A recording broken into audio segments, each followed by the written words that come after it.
Yo, it's Funky Punts. I'm back with another vlog. This is my first session back from a 6K downswing. Big ouch.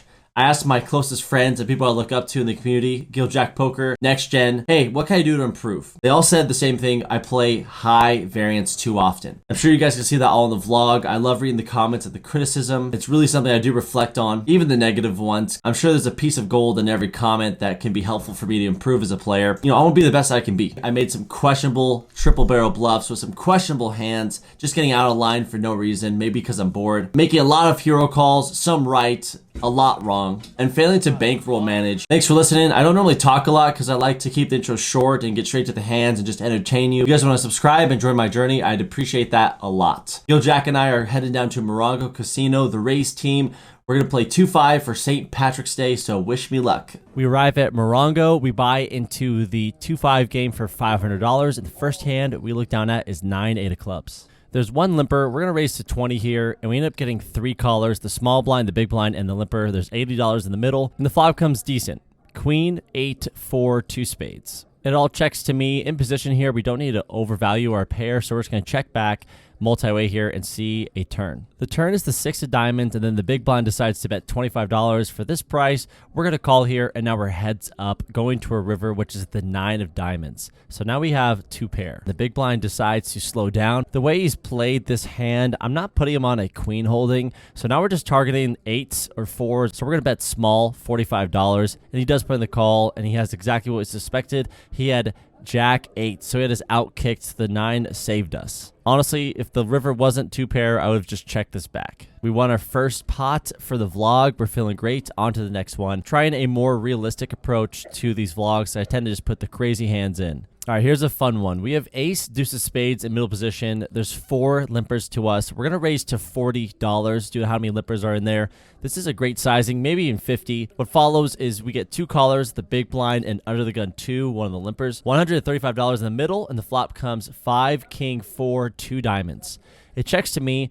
And multi-way, I like to check this back, but we do have a gutter to the straight. We're going to go for a bet here, represent our range, which is a lot of ace, king, kings, aces, king, queen, etc. So we bet 35, we get 1 caller, and now we're heads up. There's $205 in the middle, and the 8 of hearts hits the turn. The whole point of the flop c-bet was to thin the field and get heads up, and now we're here, and now we're going to execute our plan and represent our range. And we're going to bet $125. He tanks for a very long time, a minute and a half, but he does find the fold. A $335 pot coming our way. And I think since we have no history together, he just thought we had a strong hand. Glad we got the bluff through. In this next hand, we're in early position with ace, queen of diamonds. There's a raise to $20, and we're going to 3-bet to 60. Everyone folds, and the original raiser calls. $120 in the middle. The flop comes 10, 9, 8, 2 spades. He checks, and we're going to check this board back because this just drills our opponent's range, and we're not going to have a lot of hands that connect with this board. The turn is the 8 of clubs. He decides to bet $55. I think we can call here with our gutter to the straight. And our ace high might be good against other draws, such as queen jack and spade draws. The river is the ace of spades. We get top pair, but the spade draw does complete. So when he checks to us, we're just going to check this back, but he shows us 5, 6 of spades. We lose, but we lost the minimum. We love to see that. I play poker on Club GG. It's a simple to use and trustworthy app. Join the Cheddar Club by clicking the link in my bio. When you sign up through Telegram, simply type up the code funkypunts for a deposit bonus. Let's play together. I'll see you on the virtual felt. All right, a couple live tells in this hand. We have queen 9 of spades in late position. There's 1 limp. We're going to raise this up to $20. The cutoff and the limper calls, so $60 in the middle, and it comes queen 7 deuce rainbow. Checks to me. We're going to bet small here, multi-way. Even with this crappy kicker, we might not even be good. I think a check might be good as well sometimes. When we bet this small, the cutoff looks at me in confusion, and he looks at the board, and he raises me to $45. Right when he does this, I don't think we should be using this in every hand, but this feels like a tell, like he's weak, but he thinks I'm weaker. So we just call and evaluate. There's $150 in the middle, and the turn is the 6 of hearts. It brings a backdoor heart draw. We check to the aggressor. He bets 60. No need to raise here. We're just going to call. The goal with this call is to keep his bluffs in, and when the river comes, the 4 of hearts, we're going to check here and pretty much call any size bet, but he just checks back. We show, and we win. We got the tanks, pocket tens in middle position. There's 3 limpers. We're going to raise to $35, and there's 1 caller. And the flop comes king, 9, deuce, 2 spades. He checks. We're going to check back. No reason to bloat this pot with second pair. The turn is the ace of diamonds. We're just going to bet $35 just to see where we're at. This should fold out a lot of hands, but he does call. And then we're just going to go check on this river card. And we show when we end up winning. Nothing too crazy. We got some value with 35 bucks. So we scooped this $175 pot. I'm curious if you guys think I should have played this differently, but this is the way I did it in person. We're on the big blind with pocket deuces. We call, and the flop comes absolutely the most gorgeous thing I've ever seen on planet Earth, other than my wife. It's deuce 5-4. It checks to the aggressor, and we end up just raising him, almost like a min click. He makes it 30 for the c-bet, so we go 70. Should I be just calling here and then check raising the turn? I don't know. It felt like the right play in the moment, and everyone just ends up folding. In this next hand, we have ace of clubs, 10 of diamonds on the button. There's 3 limpers, so we raise to $35, and all 3 of them call. The small blind, big blind in early position. This is a very important hand to me. Even though it's not that big of a pot, I think it's good just to be aware of your surroundings. So the flop is queen, 8, 4 diamonds. It checks around. The turn is the 3 of hearts, which changes essentially nothing. And it checks to opponent, and he decides to bet $15 into a $140 pot. And after all this weakness, I want to take advantage and just use my hand as a bluff and just raise it up to 60 bucks. We can even go bigger here to 100 relative to the pot. And our opponent just ends up snap folding, but just understanding how these bet sizes kind of reflect their hand strength is such a plus EV play. We get so much more value being aware of our surroundings rather than being distracted on our phone, being bored at the tables, running card dead sometimes. In this next hand, we have the beautiful pocket kings in late position. There's 4 limps. We're going to raise to 35 here. 3 callers, and we're going to a flop, 140 in the middle, queen of hearts, jack of diamonds, 10 of spades. Checks to me. This board really drills our range, and we have ace king a lot of the times here, so we're going to bet 50 bucks. We get 2 callers and 1 fold, so now we're 3 ways to a turn, which is the 2 of spades, which brings in the backdoor flush draw. And when it checks to me in position, I just don't think I'm going to get 3 streets of value multi-way here, so we're just going to check this back and evaluate a river. The river is the 5 of hearts. It checks around again. I just decide to check this back. This is one of the nittiest things I've done in a while, but I just didn't know what I'm going to get called by, like maybe a queen holding. Multi-way, there's a lot of queen jack. I just turned into a nit here. We check back. We were able to see the other opponent's cards, and one had ace high, and the other one had a pair of tens. We missed out on some value. I don't know. This next hand is interesting. I have a lot of devious thoughts in this one. We have ace of diamonds, king of spades in middle position. There's 2 limps. And as we're thinking of a size, 2 more of the limpers put in money after us. The dealer pushes their limps back, so now we're going to go really big. We're going to make it $45, seeing that people have cards they're interested in seeing a flop with, and we end up only getting 2 callers. So we're glad that we found this larger sizing, seeing people obviously showing interest with their hands. So it's the cutoff and the limper. The limp caller decides to check in the dark, and we're going to a flop with 135 in the middle. It comes 10-5-5 with 2 spades. We find a sizing of $50 here. A lot of hands can just muck instantly, especially with all our strength we've shown. It looks like we have aces or kings, and the cutoff folds, but the dark checker decides to raise to $125. I think we need to call here and evaluate a turn because I'm not sure how strong he is or how much credibility I should give him, and we do have the king of spades. And the turn comes a blank, the deuce of clubs. So when our opponent continues for $200, I just don't think any bluff here makes any sense. I feel like he's targeting over pairs, and he has a 5. Maybe has an ace high flush draw, but that's about it. So we're just going to muck here and just call it a day. But he told me he had pocket kings, which I doubt I believe. This next hand, we have ace of spades, queen of diamonds in the small blind. There's 3 limps, so we're going to raise to 40, a little bit larger out of position here, and we get 3 callers. The flop comes pretty great. Ace of hearts, 8 of clubs, 8 of diamonds, rainbow. We're going to bet 50 bucks here. We get 1 caller. There's 260 in the middle. The turn is the deuce of diamonds. We're going to shove for value here. We want to look like we're bluffing or we're on a draw of some sort. The point of the shove is to target worse ace holdings, but he ends up snap calling. The river's the 10 of diamonds, and we flip over our ace, and he shows us 8, 6 of hearts for trips, and we lose all our profits we've made on the day. All right, we're going to shake it off, and we're in late position now with 10, 9 of spades. There's a $10 straddle and 3 limpers. I raised to $40. I think I should have gone 60 here, but this is still an okay play.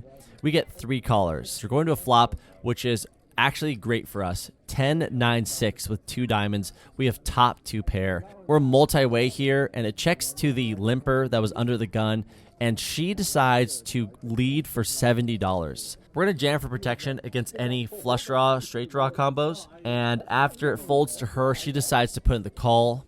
The turn is the 6 of clubs, and now we need to fade this diamond. It feels like a diamond or a straight draw, and the river is sadly the 8 of diamonds. We show our top 2 pair, and she shows king, queen of diamonds, and we get scoops, and we lose all of our money that we bought in with. Oh my, ouch. That one hurts so much. We rebuy for $500, but we get welcomed by the poker gods. We get pocket aces, ace of clubs, ace of diamonds. There's a $10 straddle, 1 caller. We're going to make it $40. There's 2 callers, and we're going 3 ways to a flop. The flop comes 9, 8, queen, rainbow. We have 1 opponent lead for 25. We're going to raise our hand. I think it's just best multi-way to do this here for protection.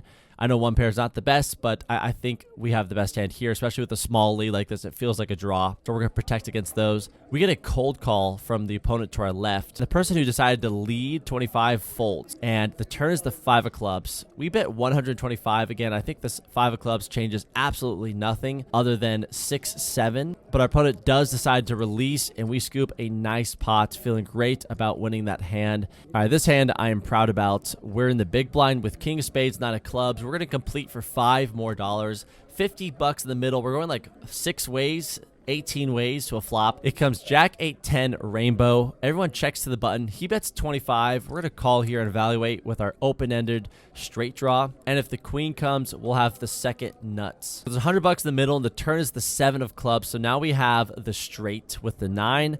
It checks to the opponent, and he bets 60. We could find a raise here sometimes, but I think we're going to raise on the river or lead, and we call. There's 220 in the middle. The river's the 5 of hearts. It sort of bricks all draws other than just another 9. So we're going to lead here for value against maybe 2 pairs like jack 10, ace jack, or ace 10, or king 10, queen jack. So we lead for $50. The goal for this bet was to induce a spaz, and we were targeting a lot of check back hands, but he does put in the call, and we scoop a nice pot of $320. And what makes me so proud about this hand is I was able to squeeze the most value out of the opportunity that was given to me, and that's what poker's all about. This next one is a doozy, and I will explain my thought process. It might not make sense to you, but it made sense to me in the moment. We're on the button with queen jack. The cutoff raises to 30. We call, and the small blind calls, and also the limper. So now we're 4 ways, 120 in the middle. The flop comes 4, 10, queen. It goes check, check, and then the aggressor decides to bet big at $85 multi-way. I don't think a raise here makes any sense.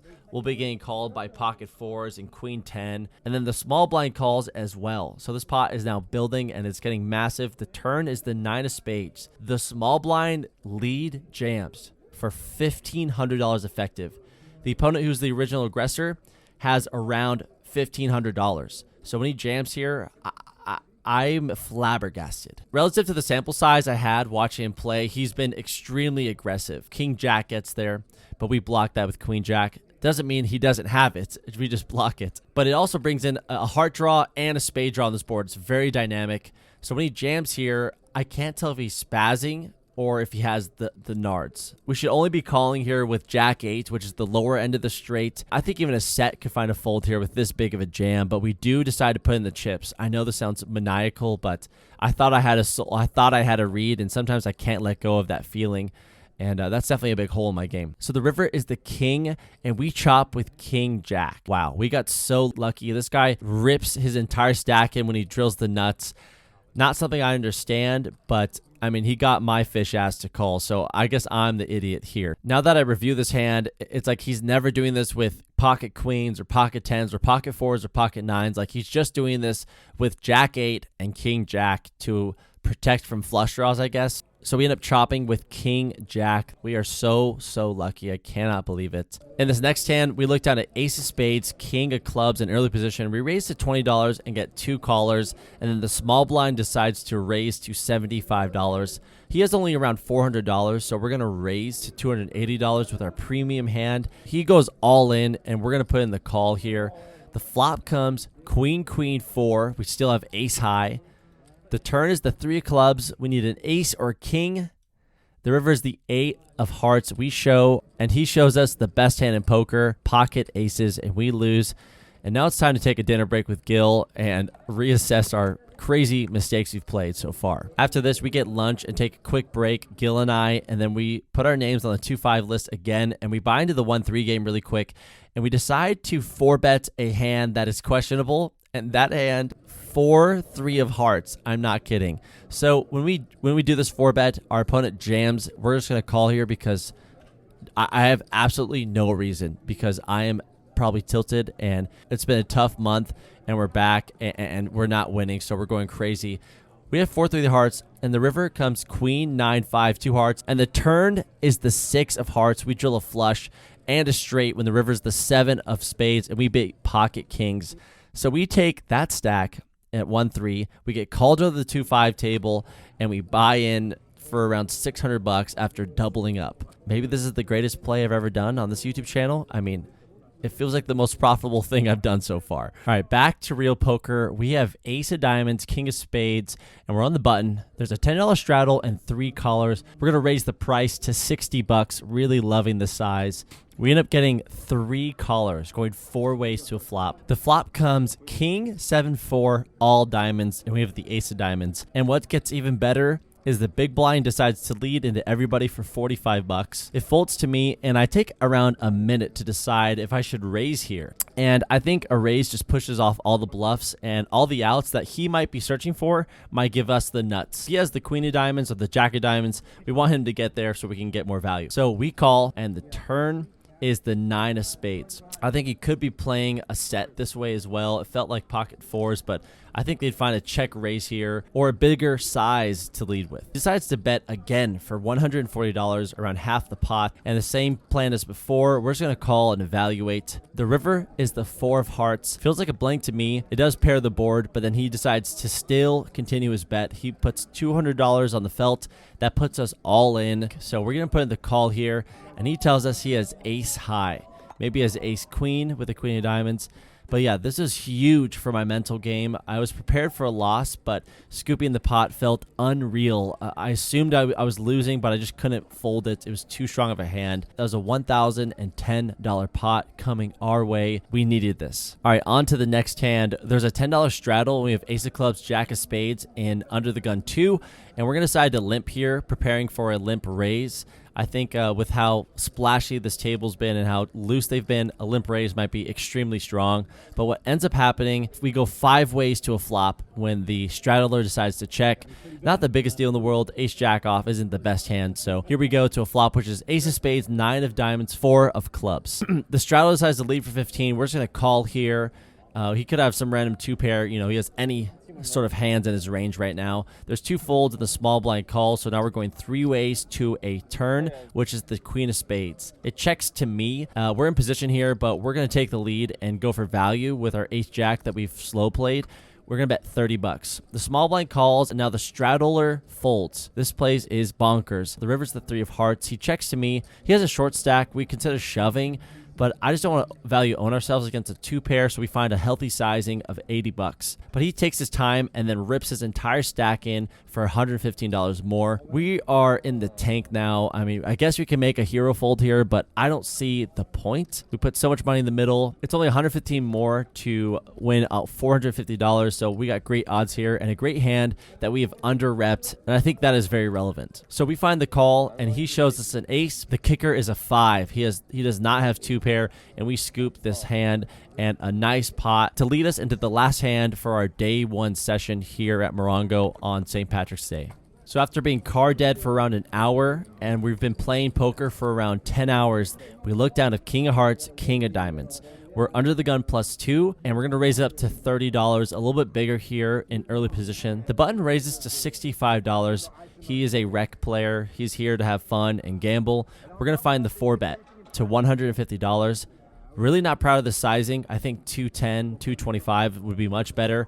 Our opponent decides to snap call our 4-bet with $300 in the middle. The flop comes sort of disastrous. It's 10, 9, 8 rainbow. No draws other than straights, but I think our opponent has a lot of 10s, 9s, and pocket 8s that he's holding. We're going to decide to bet here, and we're gonna go small here and size down, especially in a 4-bet pot. We're gonna make it 80 bucks.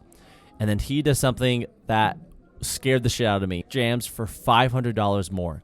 The pot was only $380, so now he's jamming for $500. And now we go into the tank for a long time. And this is what I have down on my notes. It feels like queens or jacks, and sometimes slow played aces, but it feels more like a bluff than it does for value. So I really can't figure out what he has. Maybe he has jack 10. Yeah, so we can't figure out what his story is trying to say. Maybe he has pocket 10s and he's just scared of us having king queen, and we drill our jack for the nut straight. So we decided to put in the call here. The turn is the jack of diamonds, one of the worst cards in the deck, and the river is even worse. It's the ace of diamonds. We wait for him to turn over his hand, and he shows us something we could not believe. He has pocket 7s for the bottom end of the straight. We muck our pocket kings and we call it a night. Ouch, that one hurt a lot. Our first session back after our biggest downswing of our life, and our downswing continues. We lost $733, but we still have tomorrow to battle back. I'll see you guys in the next vlog, and don't forget to subscribe. Enjoy my journey.